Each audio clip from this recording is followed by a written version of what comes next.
So just to take an overall look of the tree that we're standing by, which is a Cox Orange Pippin type, I now have discovered that it's Flanders Cox, but it features all the right features.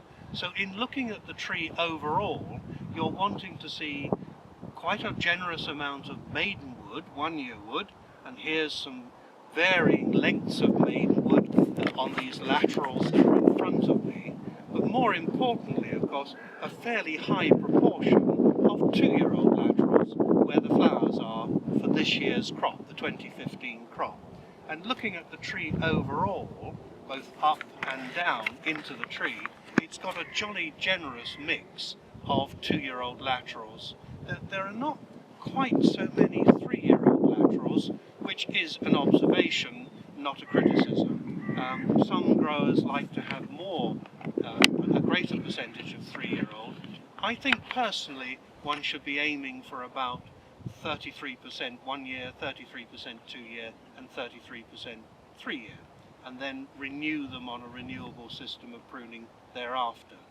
But you can see from the pieces of wood which have been cut back over the years and are a little bit older, you can see here, for example, the build-up of spurs.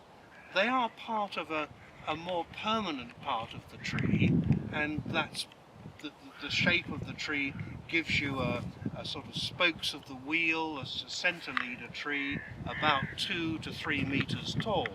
You can see that these laterals will remain until such time as they either are weighed down with the weight of fruit and go below the horizontal and are cut out to be renewed, or they'll just stay in position and be shortened back as they get older to ensure that the quality of the fruit remains the same.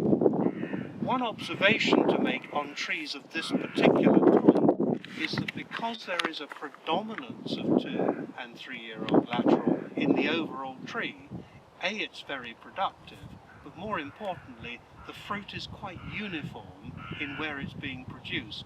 We'll harvest at a uniform stage in September and therefore go into store in a uniform nutritional state and a uniform prospective quality and size.